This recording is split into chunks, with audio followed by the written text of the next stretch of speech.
함께 하나님 말씀 나누겠습니다. 마가복음 1장 9절에서 11절까지의 말씀입니다.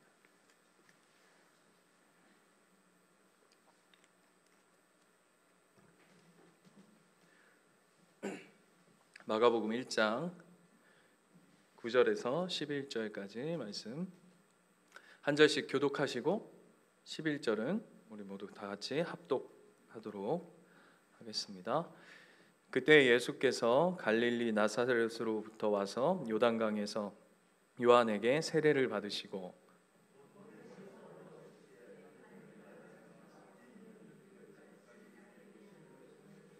같이 읽겠습니다.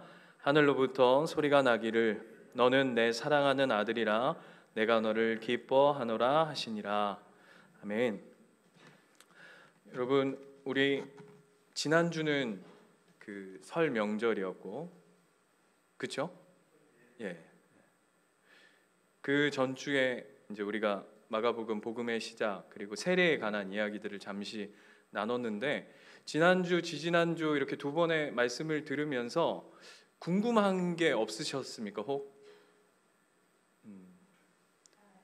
예, 뭘 알아야 궁금한 것도 있을 것이다 라고 말씀하시는데, 그런 생각 안 해보셨어요? 저는 이 마가복음을 읽고 사복음서에 다 이제 나타나지만 갑자기 세례 요한의 세례는 어디서 나타난 걸까? 그런 생각 안 해보셨어요? 그 전에 다 구약 시대는 다 제사의 형식이었잖아요, 그렇죠? 그런데 갑자기 세례 요한이 등장하더니 세례라고 하는 어떤 형식, 우리는 지금 세례 그러면 굉장히 익숙하죠. 그런데 이 당시에는 이 세례가 익숙한 거였을까? 뭘 근거로 해서? 그래서 마가복음 11장에 가보시면 예수님께서 한번 여러분 가보세요. 저는 안 가봐도 될 것 같고요. 마가복음 11장에 가보면 예수님께서 제사장들과 서기관과 그 장로들하고 그 이제 성전 청결 사건 때문에 이렇게 옥신각신 하다가 이제 막 딴지를 걸어요. 그랬더니 예수님께서 뭐라고 대받아치시냐 하면 너희들도 한번 대답해봐라. 세례 요한의 세례가 하늘로부터냐 사람으로부터냐 라고 이제 질문을 던져요. 예수님도 질문하시는 거죠. 그 세례가 하늘로부터냐 사람으로부터냐, 이게 어디로부터 시작된 세례일까? 여러분 안 궁금하십니까? 이게 저와 여러분의 차이인가요? 아니, 저는 이게 뭐 어디로 말미암았을까 이런 생각들을 해요. 여러 설들이 있습니다. 왜냐하면 학자들도 이거에 대해서 뚜렷하게 여기로 말미암았다 이렇게 정답을 얘기해 주지 못해요. 그 이유가 있어요. 오늘 설교를 잘 귀 기울여서 듣다 보시면 세례 요한의 이 세례가 어디로부터 말미암았구나라는 것을 알게 되실 텐데, 뭐 여러 이야기들이 있어요. 여러분 미크바라고 들어보셨습니까? 미크바가 뭐냐면 그 출애굽기에 근거하는데, 이스라엘 백성들은 이렇게 혼인하기 전에, 유대인들은 혼인하기 전에 여성들이 미크바라고 해서 목욕하는 성결 의식이 있습니다. 네. 그래서 출애굽기 19장에 가면 하나님께서 이스라엘 백성들을 만나기 전에 뭐라 그러죠? 너는 성결해라. 그게 이제 구체적으로는 목욕해라라고 하는 거거든요. 그러니까 여기서부터 왔을 것이다라고 하는 설들이 있고, 또 하나는 구약의 성소에 가면, 지성소 성소에 가면 제사장들이 손 씻는 물두멍이 있어요. 그죠? 제사를 치르기 전에. 그래서 이렇게 성결 의식, 정결 의식 여기서부터 왔을 것이다 라고 얘기하는 사람들이 있고, 그게 아니고 그거는 그냥 구약의 전통 속에 있었던 것이고, 그게 아니라 유대인들 안에 오랜 전통 속에 뭐가 있었냐 하면, 그러니까 유대인들 아닌 사람들이 있잖아요. 그러니까 이방인들. 그러니까 이방인들이 유대인으로 이렇게 귀속되어질 때, 그러니까 개종할 때, 그때 공동체의 일원으로 받아들이기 전에 꼭 뭘 했냐면 이렇게 세례 의식을 했다. 이런 절차가 있었다. 그것으로부터 말미암은 것이 세례 요한의 세례다라고 얘기해요. 어떤 게 맞을까요? 잘 모르겠어요. 왜냐하면 성경이 그에 대해서 어떤 근원을 로부터 시작되어졌는지 밝히지 않고 있기 때문이에요. 그렇다면 우리가 한번 생각해 볼 때, 그렇다면 세례가 가진 의미를 우리가 좀 살펴볼 필요가 있겠죠. 그런데 그 의미를 살펴보기 전에 세례는 두 가지로 크게 분류해 볼 수 있습니다. 뭐냐 하면 뭐죠? 성령 세례와, 그 성령 세례를 또 뭐 사도행전이나 이런 데 보면 뭐라고 되어 있냐면 불세례라고도 하죠. 성령 세례와 뭘로 구분하냐면 물세례예요. 이 둘은 뭐가 다를까요?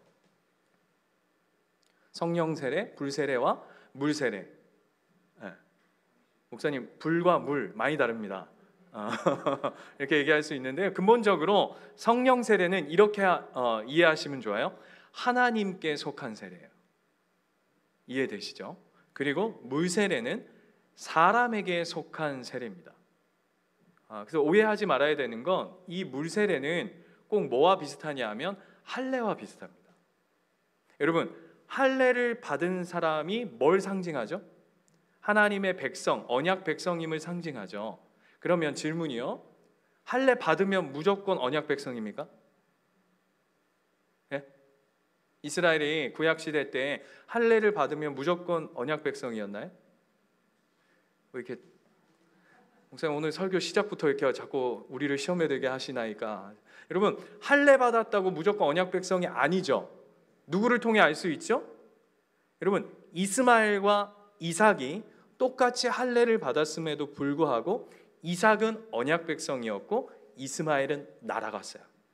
그러니까 할례는 상징적으로 나는 하나님의 언약 백성입니다, 나는 하나님을 주인으로 모시고 살아가는, 세상에 많은 신들이 있다고들 하지만, 세상은 있다고는 하지만 나는 유일하신 참 하나님이신 줄 믿고 그분을 모시는 자입니다 라는 것을 몸에 새기는 것이 할례이듯, 물세례가 그와 같은 똑같은 의미를 가지는 거죠. 그러니까 이런 겁니다. 성령 세례 받은 자가 그것을 고백하고, 그 예를 들면 이런 거죠. 출생하면, 아이가 이렇게 출생하면 뭐 하죠? 출생 신고합니다. 그러면 질문이요, 출생 신고 안 하면 태어난 사람 중에서 출생 신고 안 했다고 안 태어난 건가요? 옛날에 저희 아버지 세대, 우리 권사님, 그렇죠? 권사님, 우리 옛날 권사님 세대는 태어났는데도 이렇게 그 당시만 해도 그래서 그런 게 생겼잖아요. 100일 뭐 이런 게, 그죠? 그래서 죽는 사람들이, 언제 태어나서 죽는 사람들이 많다 보니까 뭘 더 늦게 하죠? 출생 신고도 나중에 하고 이런 거. 그러니까 세례라는 건, 물세례라는 건 뭐냐면 성령 세례를 받은 자가 출생 신고하는 겁니다. 네. 그러니까 물세례 안 받은 사람 중에 성령 세례 받은 사람이 있을까요, 없을까요? 있을 수 있죠. 성령 세례를 안 받은 사람 중에, 그러니까 하나님이 내 안에 계시지 않는 사람 중에서 물세례 받은 사람 있을 수 있을까요, 없을까요? 있을 수 있죠. 이해되시죠? 그런 차이점이 있다는 겁니다. 성령 세례는 하나님께 속한 것이고, 불세례는 하나님께 속한 것이고, 물세례는 사람에게 속한 것이지만 그것이 믿음의 고백으로, 내가 하나님의 백성입니다 라고 하는 입술의 고백으로 드리는 것이 물세례다 라는 것을 기억하셨으면 좋겠어요. 그런데 이 세례가 가진 의미가 있어요. 그럼 질문이요, 왜 물로 할까요? 목사님, 당연히 물로 하죠. 그럼 불로 하겠습니까? 세례를 불로 해. 그럼 어떻게 됩니까? 예? 홀라당 다 타겠죠, 그죠? 물로 한다는 게, 물이 뭐냐 하면, 여러분 기본적으로 물이 뭐죠? 기본적으로 물, 씻는다는 의미를 가지고 있어요. 그래서 물 세례는, 세례의 의미가 뭐냐면 씻어낸다. 우리에게는 뭘 씻어내는 거죠? 죄를 씻어낸다 라는 의미를 가지고 있어요. 두 번째, 물 세례가 가지는 의미가 뭐냐 하면, 물 세례는 외부로부터 부어져야 하는 겁니다.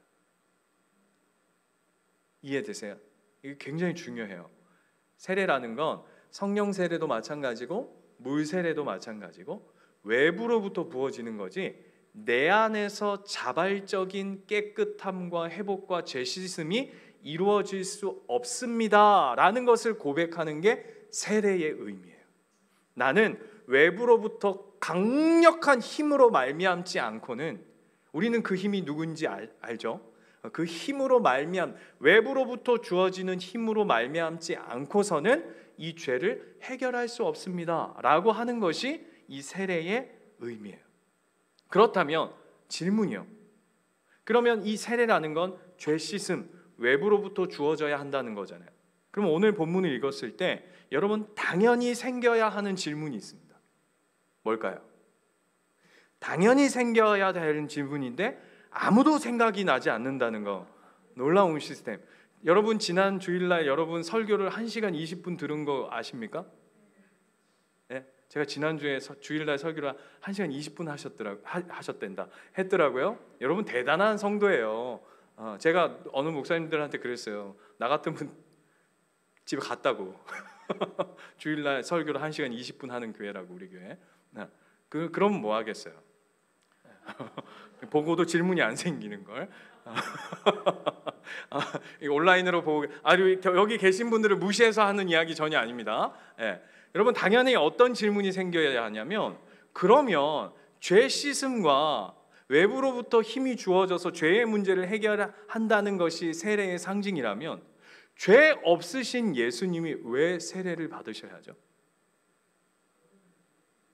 당연하게 질문이 나와야 돼요. 죄 없으신 예수님, 여러분 이거는 뭐 제가 설명 안 드려도 알죠? 예수님은 죄와 관련이 없으시잖아요. 그럼 죄 없으신 예수님이 왜 그것도 그냥 혹시 세례가 필요하다면 이렇게 하면 안 돼요? 오늘 보세요. 하늘 문이 쫙 열리고 거기서부터 성령이 비둘기처럼 임재했잖아요. 그러면 뭘 세례 요한한테 해? 요단강 한가운데 딱 쓰셔가지고 예수님이 큐 이렇게 하실 수 있잖아요. 안 그래요? 하나님 저 요단강 왔어요. 아버지 지금 때입니다. 하늘의 문을 여서서 큐 이렇게 하면 되잖아. 그런데 굳이 세례 요한의 손을 빌어서 죄 없으신 예수님께서 왜 세례를 받으셨을까요? 표정들이 아무도 궁금하지 않으신 표정인 것 같은데 궁금해야 돼요. 왜냐하면 그 얘기를 하고 싶은 거예요. 왜 죄 없으신 예수님께서 그것도 인간 세례 요한의 손을 빌려서 죄 씻음의 그 상징적 의미인 세례를 받으셨을까? 자, 여러분 기억나십니까? 자, 갈라디아서 3장 27절 한번 가볼까요? 우리가 지난번 말씀에도 이 본문을 한번 다뤘었는데요. 갈라디아서 3장 27절 말씀. 세례가 어떤 의미인지 지난주에 제가 잠깐 말씀드렸어요. 같이 한번 읽어볼까요? 시작. 누구든지 그리스도와 합하기 위하여 세례를 받은 자는 그리스도로 옷 입었느니라. 이게 무슨 의미라 그랬죠? 세례란 예수 그리스도와 연합하는 것이라 그랬어요. 그러면 죄인과 연합해야 하는 예수님은 사명을 가지셨기 때문에 이 세례를 받으신 거죠. 이해가 되세요? 우리 인간 측면에서 세례라는 의미는 예수 그리스도와 연합이지만 예수님 입장에서 거꾸로 생각해 보면 나는 죄 없지만 죄 있는 자를 위해서 예수님께서 먼저 손 내밀어 연합하신다는 의미인 거죠. 이해되세요? 자, 창세기 2장 18절 한번 가보겠습니다. 창세기 2장 18절.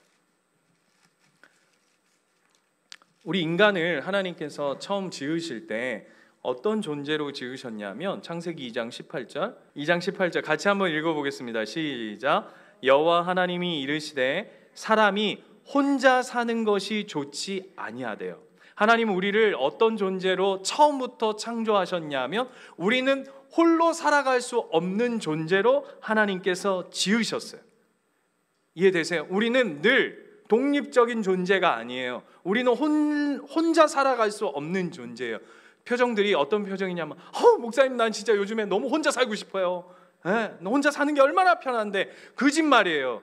진짜 아무도 없는 곳에 여러분 혼자만 딱 떨어져 있다면 존재할 수 없는 게 우리예요. 하나님 그렇게 지으셨어요. 그래서 여러분 세상 이거는 교회 다니는 사람, 예수를 믿는 사람만 해당되어지는 게 아니라 이 혼자됨의 존재에 대한 확립, 이 확인이 되지 않는 사람들이 너무 힘들어하는 거. 왕따, 그죠?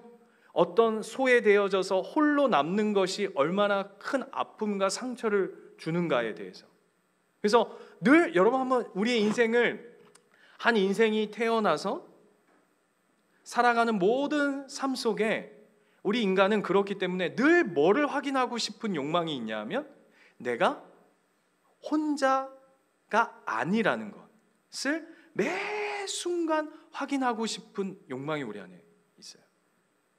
그래서 여러분, 신앙생활, 공동체와 함께하지 않는 신앙은 성경적으로 굉장히 심각한 문제를 안고 있는 겁니다. 무교의 주의, 성경적이지 않아요. 뭐 하나님하고 나하고 그냥 우리 하나님하고 나하고의 이 독대만 잘하면 되지 무슨 공동체가 필요해? 아니요. 우리는 그런 존재로 부르지 않으셨다니까요. 하나님 뭐라고 그러셨다고요? 시작부터 우리는 혼자 살아갈 수 없어. 그래서 함께하고 더불어가는 존재로 하나님이 그렇게 살아야 할 부르심으로 우리 가운데 허락하셨다는 거죠. 그런데 그랬던 그 부르심 가운데 있었던 아담이 죄로 말미암아 어떤 존재가 돼버리죠? 이제 홀로 돼버려요. 목사님, 그게 무슨 말이에요? 아담이 하와도 있고 가인과 뭐 자식들도 많이 낳고 혼자가 아닌데. 여러분, 제가 여기서 죄 이후에 홀로 되었다라는 표현이 어떤 의미인지 아시죠? 외톨이가 되었죠. 영적으로 완전히 버려져 버렸죠. 그래서 그냥 홀로 살아갈 수밖에 없는 고와 같이 버려진 인생이 되어버렸어요. 하나님께서 버리신 것이 아니라 스스로 하나님의 손을 놔버린 인생. 그런데 예수님께서 그것을 회복하시고 다시금 함께 하시기 위해 찾아오신 것이 바로 뭐죠? 그게 복음이잖아요. 그래서 여러분, 예수님의 다른 이름이 뭡니까? 예? 지저스예요? 예수님의 다른 이름은 지저스다. 예. 예, 감사합니다. 예, 임마누엘이잖아요. 그죠? 예. 그 뜻이 뭡니까? 하나님이 우리와 함께 하신다. 그러니까 그 복음의 핵심이 뭐냐 하면, 여러분 왜 이게 중요하냐면, 세례의 핵심이 뭐냐 하면 죄인인 우리 인생 가운데 죄 없으신 예수 그리스도가 우리의 삶 가운데 연합하기 위해, 우리와 함께하기 위해 찾아오셨다. 손을 내밀어 주셨다. 우리에게는 아무런 방법이 없는 이 지옥에서 영원한 쓰레기와 같은 영원한 죽음에서 단 한 절도, 단 한 모금도, 단 0.00001%도 살아날 확률이 없었던 그 인생 가운데 예수님께서 그곳에 찾아오셔서 먼저 손 내밀어 주셔서 우리와 연합한다라는 것이 그 복음이고 세례의 핵심인 거죠. 그래서 예수님께서 죄 없으신 분임에도 불구하고 세례를 받으시는 것이 오늘 이 복음의 시작된 이야기 가운데 강조되어지고 있는 거예요. 여러분, 길선주 목사님이라고 아십니까? 잘 아세요? 어떤 분이시죠? 길선주 목사님? 길선주 목사님은 그 독립운동, 3.1 독립운동 33인 중에 한 분이신, 그분이 원래요 기독교인이 아니에요. 원래 뭐 하시는 분인지 아세요? 제가 책에 한 대목이 있어 재밌는 부분이 있어서 제가 한번 찾아왔는데 한번 들어보세요. 길선주 목사를 전도한 사람은 김종섭이라는 사람입니다. 이 둘은 원래 유교 집안 출신의 도인들이었습니다. 도사였다고. 도사. 우리식으로 하자면 요즘에 도를 아십니까? 이거 하셨던. 그래서 원래 뭐 했는지 아세요? 늘 생식했답니다. 그리고 호흡법을 연마했대요. 호흡법 뭐 이런 거, 이거 아닌가? 그리고 차력술을 연마했답니다. 그렇게 살아오던 사람이었어요. 그런데 그 김종섭이라는 사람이 평양 대부흥 운동 때 마포 삼렬이라고 그 선교사님 아시죠? 그분을 통해서 복음을 전해 들은 거예요. 그런데 그 김종섭 씨가 이제 이 길선주 목사님, 나중에 이제 길선주 목사님이 되시는데 그분을 전도했어요. 그런데 한번 들어보세요. 이 책의 대목이에요. 제가 읽어드릴게요. 그때 길선주 목사는 도교가 진리인지 아니면 서양에서 들어온 기독교가 진리인지 알기 위해서 자기가 섬기고 있던 삼령신군에게 날마다 기도하고 있었다. 누구에게요? 삼령신군, 도교의 그 신인가 봐요. 응답은 없고 마음의 번민만 쌓이고 있었다. 그때 둘이 나눈 대화의 내용이 이렇다. 김종섭, 삼령신군에게 기도하니 어떠하오? 길선주, 번민만 날 뿐이요. 그러면 하나님 아버지께 기도해 보시오. 그랬더니 길선주 목사님이 이렇게 대답했대요. 이때는 목사가 아니죠. 인간이 어떻게 신을 아버지라 칭할 수 있겠소? 그랬더니 김종섭이 이렇게 얘기해요. 그러면 아버지라는 칭혼을 빼고 그저 상제님이라 하여 상제님께 기도해 보시오. 이렇게 얘기했다는 거예요. 그렇게 기도를 시작한 지 길선주 사흘째 되던 날 새벽에 그는 이러한 체험을 하게 된다. 그 체험을 기록한 내용이다.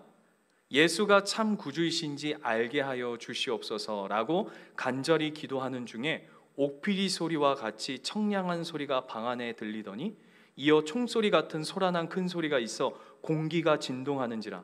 선생이 크게 놀라 잠잠하니 공중에서 선주야 선주야 길선주야 3차 부르거늘 선생이 더욱 두렵고 떨며 감히 머리를 들지 못하고 엎드려 나를 사랑하는 아버지여 나의 죄를 사하여 주시옵고 나를 살려 주옵소서 기도하면서 방송되고 하니 그때 선생의 몸을 불덩이처럼 달아서 더욱 힘써 기도하였더라. 그 다음 대목이에요. 이것이 길선주 목사가 하나님을 알게 되고 하나님을 아버지라 부르게 되고 자기 죄를 고백하고 그리스도인이 된 순간의 일이었습니다.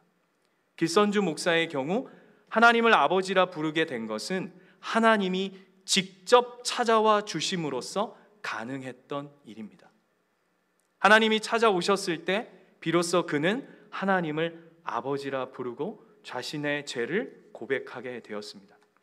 이것은 길선주 목사의 경우에만 해당하지 않습니다. 만일 예수를 통해 하나님이 우리를 찾아와 주시지 않는다면 우리는 결코 하나님을 아버지라 부를 수 없습니다. 오늘 이 이야기가 바로 예수님께서 세례를 받으셨다라는 의미가 담긴 메시지인 거예요. 오늘 본문으로 다시 돌아가 볼까요? 오늘 본문으로 다시 돌아가 보면 이것이 왜 그토록 중요할까?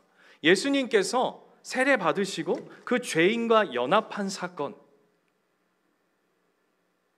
죄인과 연합하고 그 죄인을 위해서 그가 세례 받으신 것이 왜 얼마나 중요한 일인가, 얼마나 그토록 성경이 왜 이토록 강조하고 있을까라고 할 때 오늘 10절 11절 말씀을 다시 한번 보면 10절에 예수님께서 세례를 받으신 이후에 어떤 일이 벌어지냐 하면 곧 물에서 올라오실새 하늘이 갈라짐과 성령이 비둘기같이 자기에게 내려오심을 보시더니. 이게 무슨 얘기입니까? 여러분 이거 한번 상상해 보십시오. 하늘문이 쫙 열리고 구약의 이와 비슷한 일들이 있죠. 뭐 어떤 사건이죠? 야곱의 사닥다리처럼 예수 그리스도 머리 위에 비둘기의 성령이 쫙 하늘문이 열리고 쫙 하는 거죠. 쉽게 말하면 뭡니까? 하늘로부터 내 아들이다 라고 하는 하늘 인증이 꽉 찍히는 거죠. 도장이. 맞습니까? 네. 이게 너무 중요해요. 이거를 누가는 마가와 다르게 표현합니다. 누가복음 3장으로 한번 가볼까요? 누가복음 3장. 그러니까 이 세례를 하나님께서 얼마나 예수 그리스도의 세례, 죄 없으신 예수님께서 죄인과 연합하는 이 세례를 얼마나 중요하게 생각하시냐면 하늘문을 여시고 하나님 성령을 내려보내실 뿐만 아니라 누가는 똑같이 3장 21절 보시면 예수님께서 세례를 받으시고 기도하실 때 하늘이 열리며 성령이 비둘기 같은 형체로 그 위에 강림하시더니 라고 똑같이 나오죠. 맞습니까? 그 다음에 누가는 어디로 그걸 연결시키냐 하면 바로 족보로 연결시킵니다. 그래서 그 족보를 거슬러 가고 예수로부터 시작해서 위로 그 위는 위로 갔더니 제일 세례의 끝이 뭐죠? 하나님이시라는 거예요. 그러니까 누가가 무슨 얘기를 하고 싶은 거예요? 이 세례의 근원이 하나님으로부터 말미암았다, 하늘로부터 말미암았다 라고 하는 것을 강조하고 있는 거예요. 성경은 지금 이해가 되시는 거죠? 왜 이게 이토록 강조해야 하냐 하면 다시금 본문으로 넘어가 보세요. 마가복음. 이 이야기를 하고 싶은 거예요. 이 일은 하늘로부터 하나님의 음성이 들리워져요. 여러분, 성경에서 하나님의 음성이 들리워지는 일이 복음서 안에 몇 없습니다. 이때 들리워져요. 뭐라 그러시죠? 내 사랑하는 아들이라 내가 너를 기뻐한다 라고 얘기해요. 너무 기뻐한다. 내가 너무 기쁘다. 내가 내 아들을 너무 사랑하는데 너무 이 일이 기쁘다. 그러니까 뭘 기뻐하시는 거죠? 에? 뭐가 기쁜 거예요 지금 하나님이요? 예수님이 세례 받으시는 게 너무 기쁜 거잖아요. 세례 받는 게 뭐라고요? 사랑하는 아들로 말미암아, 잘 들어보세요. 사랑하는 아들로 말미암아 죽을 수밖에 없었던 하나님의 백성들이 다시 살아날 수 있는 구원의 놀라운 복음의 자리 앞에 서는 것이 하나님 너무 기쁘신 거예요. 그냥 아들이 가가지고 야 이제 나 출발한다, 야 이제 내가 3년 반 동안 이제 수고할 터인데 자 이제 백뮤직 깔아 주십시오, 이런 차원이 아니라고요. 지금 하나님이 뭘 기뻐하시고 너무 사랑스럽다고 얘기하는 그 핵심이 뭐냐면 바로 예수 그리스도가 세례 받으시는 그 상징적 의미, 죽을 수밖에 없었던 저와 여러분을 위해, 여러분 우리는 여기 이렇게 앉아서 예배할 수 없는 자들 아닙니까? 예? 생각해 보세요. 여러분 뭐 유대인 근처에도 가봤어요? 이스라엘 가보신 분? 가보지도 못. 예수님 만나보셨어요? 예수님 머리컬이 어떤지 아세요? 예수님 뭐 드시는 거 좋아했는지 여러분 아십니까? 예? 모르잖아. 근데 이 놀라운 일 아닙니까? 그 일을 하나님이 너무 기뻐하신다는 거예요. 시편 16편 3절 띄워주세요. 자 보세요. 이게 메시아 장이에요. 메시아 장. 여기에 뭐라고 되어 있냐면 땅에 있는 성도들은 존귀한 자들이니 나의 모든 즐거움이 누구에게 있다? 그들에게 있다. 그들이 누굽니까? 우리잖아요. 우리, 저와 여러분. 하나님의 모든 즐거움이 여러분에게 있대요. 제가 지금 저희 아들과 저희 딸과 3주를 연합하고 있거든요. 3주를. 근데 온 집안이 감기 걸려 놓으니까 어디 밖에도 못 나가고 막 이러니까 막 저도 환장하겠고 그자도 환장하겠고 그 여인도 환장하겠고 막 온 집안이 난리야. 그래서 이게 좀 그래도 애들이 그냥 막 이렇게 힘들지만 애들도 딱해 보인 거예요. 아이고 저것들 그냥 매일 저렇게 싸우고 혼나고 싸우고 혼나고 막 해가지고 안 되겠다 싶어가지고 제가 긍휼한 마음으로 그 집에 나서라도 그냥 이렇게 재밌게 놀으라고 뿌요뿌요라고 하는 그 게임이 있어요. 이렇게 TV로 연결해서 하는 건데 뭐냐 하면 구슬이 이렇게 하늘에서 이렇게 내려오는데 색깔 똑같은 4개가 딱 합쳐지면 팡 터지고 뭐 이런 게임이에요. 옛날 우리 보글보글 같은 거 뭐 그런 비슷한 거 그런 걸 이렇게 해줬어요. 그래서 이제 하는데 그러니까 시켜줬어. 했는데 옆에서 이렇게 보고 있는데 너무 재밌어 보이는 거예요. 그래서 둘이서 할 수 있어가지고 저희 아들하고 했는데 제가 무려 셌잖아요. 28판을 연속 졌어요. 그러니까 처음에는 우리 아들이 심심할까 싶어가지고 그의 즐거움을 위해서 시작했던 일이 제가 28판을 지니까 나중에 승질이 나가지고 제가 막 있는 욕 없는 욕을 막 하면서 너는 이 자식아 한 번도 안 지냐 이놈의 새끼야. 근데 이제 얘하고는 이제 승부가 안 날 것 같은 거예요. 얘하고는. 그래서 제가 어떻게 했냐면 우리 와이프한테 당신 나하고 한번 합시다. 그랬더니 제 와이프는 제가 이기는 거예요.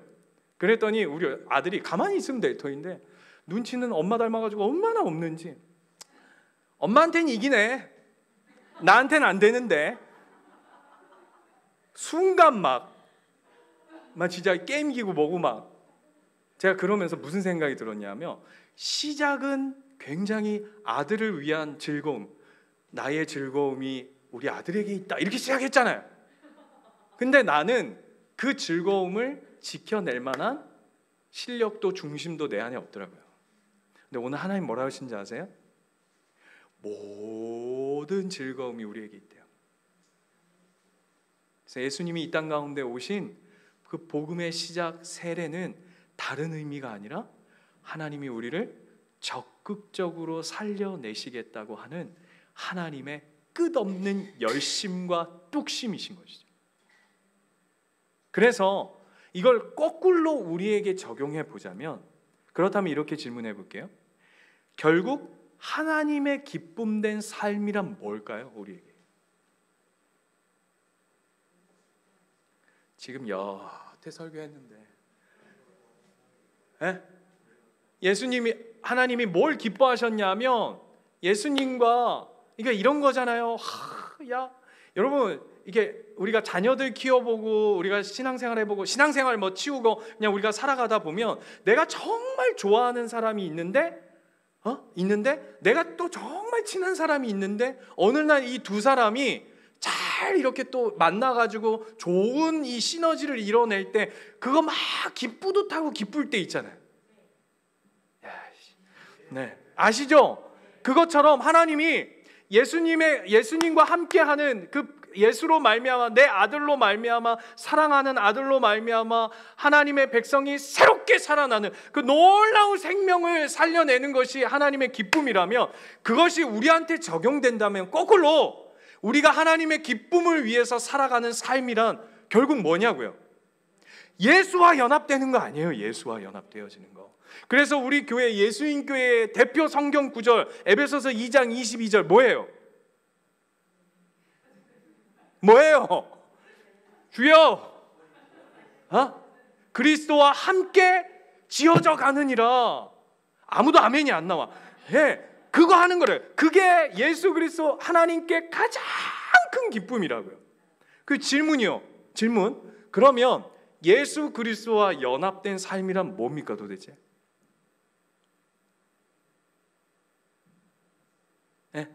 1번 메뚜기와 석청만 먹고 광야에서 산다. 2번 노숙자처럼 산다. 3번 교회에서 그냥 막 24시간 교회에서 삐댄다. 어떤 겁니까? 뭐가 도대체 예수 그리스도와 연합된 삶이죠?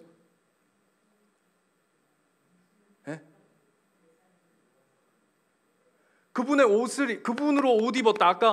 아까 갈라디아서의 말씀, 세례로 말미암아 예수로 옷 입었다, 그분과 연합됐다, 그분과 함께한다, 그분과 묶였다. 뭐냐고요? 목사님 그거 모르니까 수요 예배 와가지고 지금 귀 여는 거잖아요. 그게 뭘까요? 기도를 3시간 한다 하루에? 성경을 하루에 2시간씩 본다? 뭘까요? 예수와 연합된다는 게 도대체 뭐냐고요 여러분? 뭘까요? 예배자 뭐야? 어떻게 예배자? 예배 막 수요일도 오고 금요일도 오고 새벽기도도 오고 주일날도 오고 막 안 빠져 막. 그거 연합인가요? 아니요. 성경은 그걸 예수 그리스도와의 연합이라고 얘기하지 않아요. 자, 에베소서 2장. 요거 하면 끝나요. 오늘은 1시간 20분 안 할 거예요. 2장 4절. 진짜 하나님이 기뻐하시는 예수 그리스도와 연합한다는 게 도대체 뭘까? 자, 보세요. 너무 중요해요. 여러분 색깔 펜이 있으면 한번 줄쳐 보세요. 시작을 어떻게 하냐면 2장 4절. 긍휼이 풍성하신 하나님이, 어떤 하나님이? 긍휼이 풍성하신 하나님이 뭐라 그러죠? 우리를 사랑하신 그 큰 사랑으로 인하여, 아까 얘기했죠? 이게 복음이라고요? 인하여 허물로 죽은 우리를 그리스도와 함께 살리셨고, 오늘 설교를 다 압축해 주는 이야기예요. 그죠? 너희는 은혜로 구원을 받은 것이라. 그 다음 보세요. 또 함께 일으키사 그리스도 예수 안에서 함께 하늘에 앉히시니. 이해되세요? 그와 이제 연합한 거죠. 그 다음 7절. 이는 그리스도 예수 안에서 우리에게 자비하심으로써 그 은혜의 지극히 풍성함을 오는 여러 세대에 나타내게 하려 하심이라. 예수 그리스도와 연합함으로 말미암아 우리가 그 예수 그리스도와 묶임으로 말미암아 그 사랑으로 말미암아 하나님이 세대 가운데 세상 가운데 드러나시고자 하는 게 뭐라고요? 같이 읽었는데 뭐라고요? 우리에게 자비하심으로써 그 은혜의 풍성함을 오는 세대에 어떤 하나님이요? 긍휼하신 하나님이. 결국 무슨 얘기냐 하면 예수 그리스도와 묶인 예수 그리스도와 연합된 자의 삶의 증거들이 뭔지 아세요? 그 열매들이 뭔지 아세요? 긍휼함, 자비, 은혜라는 거예요, 여러분. 우리가 예수 그리스도와 연합한 자는 무슨 기도를 많이 했다, 성경을 많이 읽었다, 무슨 능력이 있다 이 얘기를 하는 게 아니라 예수 그리스도와 묶이면 어떤 존재로 되냐면 긍휼함이 많은 거예요. 왜? 그분이 긍휼하시니까. 사랑이 뚝뚝 떨어지는 거예요. 왜? 그분이 사랑이시니까. 자비함이 넘쳐나는 거예요. 왜? 그분이 자비하시니까. 저 사람은 뭔데 저렇게 은혜롭지? 왜? 우리와 함께 하시는 예수님이 은혜로우시니까. 그 이야기 하는 거예요. 그래서 세례 요한이 이걸 똑같은 얘기를 해요. 누가복음. 여러분, 이게 너무 중요한 이야기예요. 예수와 함께 묶인 자의 삶은 무슨 종교적인 행위들을 하는 이야기를 하는 게 아니에요. 누가복음 3장 7절.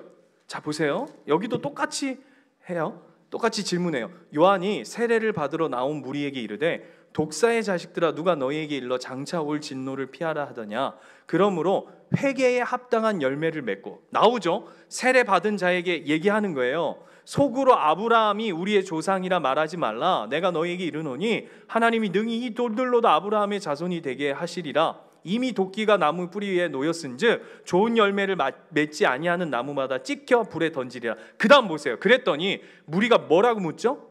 그러면 우리는 어떻게 해야 됩니까? 이렇게 물어요. 내가 뭘 해야 됩니까? 이렇게 물어요. 세례 요한한테. 그랬더니 세례 요한이 뭐라고 대답하냐면 이르되 옷 2벌이 있는 자는 옷 없는 자에게 나눠줄 것이요 먹을 것이 있는 자도 그렇게 할 것이요 세리들도 세례를 받고자 하여 와서 이르되 선생이여 우리는 뭘 하게 되겠습니까? 라고 묻자 부과된 것 외에 거두지 말라. 바꿔서 얘기할까요? 사기치지 마. 사기치지 마. 거짓말하지 마. 욕심 부리지 마. 나누면서 살아. 그리고 14절 군인들도 물어 이르되 우리는 뭐 해야 합니까? 하시되 이르되 사람에게서 강탈하지 말며 거짓으로 고발하지 말고 받는 급료를 족한 줄로 알라 하니라. 제가 흥분해서 얘기했는데 뭐라고요? 예수 그리스도와 세례하고 예수 그리스도와 연합하고 예수 그리스도와 묶여져 있는 인생, 하나님이 기뻐하시는 예수 그리스도와 묶인 인생의 삶의 모습은 어떤 거라고요? 긍휼하고 나누고 섬기고 베풀고 져주고 용납하고 이해하고 참아주고 기다려주고 용서하고 긍휼하고 자비하고 사랑 많고 은혜로우라고요. 그 얘기 한다고요. 그거 위해서 예수님이 이 땅에 오셨다고요. 아니면 고민하자고요. 나 예수 20년, 30년, 40년 믿었는데 내 안에 긍휼이 없어. 내 안에 사랑의 1도 없어. 더 날이 갈수록 강팍해져 가고 있어요. 듣지 않아. 기다려주고 머물러주지 않아. 참아주지 않아. 고민해보자고요. 여러분, 이 얘기만 하고 마치려고 그래요. 사도행전 4장에 가면 이 사건을 한마디로 정리해주는 이야기가 있어요. 그게 뭐냐면 아나니아와 삽비라예요. 여러분, 아나니아와 삽비라 이야기 아시죠? 헌금 꿍쳤다가 둘 다 날아간 이야기. 그 이야기 아닙니다. 그 이야기 아니에요. 뭐가 핵심일까요? 뭐가 핵심일까요? 이게 핵심이에요. 5장 보세요. 사도행전 5장 3절. 아나니아와 삽비라는 다른 게 아니에요. 5장 3절에 이렇게 돼 있어요. 베드로가 이르되 아나니아야 어찌하여 사탄이 내 마음에 가득하여 내가 성령을 속이고 땅값 얼마를 감추었느냐. 아나니아와 삽비라가 누구와 연합한 자죠? 사탄과 연합된 자예요. 그가 동국 쳐서 죽었다는 얘기를 하는 게 아니라 그는 존재론적으로 사탄과 연합된 자예요. 아나니아와 삽비라가 왜 이런 일을 했냐면 그 앞에 보면 그 앞절 4장에 가면 바나바라고 하는 사람이 나와요. 요셉이라고나. 그죠? 그 자가 하나님 앞에 예물을 드려요. 헌금을 드리는 걸 이렇게 아나니아와 삽비라가 보니까 저것 봐라. 교회에서 저 사람이 인정받고 대접받네. 그러니까 나도 그렇게 해야지 라고 하는데 그게 핵심이 아니에요. 헌금 드렸다가 핵심이 아니에요. 4장 32절을 보면 이렇게 되어 있어요. 믿는 무리가 한 마음과 한 뜻이 되어 모든 물건을 서로 통용하고 자기 재물을 조금이라도 자기 것이라 하는 이가 하나도 없더라. 사도들이 큰 권능으로 주 예수의 부활을 증언하니 무리가 큰 은혜를 받아 그 중에 가난한 사람이 없으니 이는 밭과 집 있는 자는 팔아 그 판 것의 값을 가져다가 사도들 발 앞에 놓으니 그들이 각 사람의 필요를 따라 나누어 줌이라. 이게 무슨 얘기인 줄 아세요? 다른 얘기를 하는 게 아니에요. 예수 그리스도와 연합된 자의 존재로서의 삶의 모습을 드러내는 거예요. 헌금 많이 했다? 그게 핵심이 아니라고요. 이거는 꾸며내기 위한 일을 한 게 아니라고요. 아나니아는 그렇게 하면 무슨 복을 받는 것처럼 대접받는 것처럼 사도들한테 인정받는 것처럼 얘기하는데 그걸 얘기하는 게 아니에요. 너희의 삶이 누구와 연합되어져 있는가? 너희의 삶이 누구와 함께 묶여져 있는가? 그것이 삶으로 드러나는, 존재로 드러나는 자.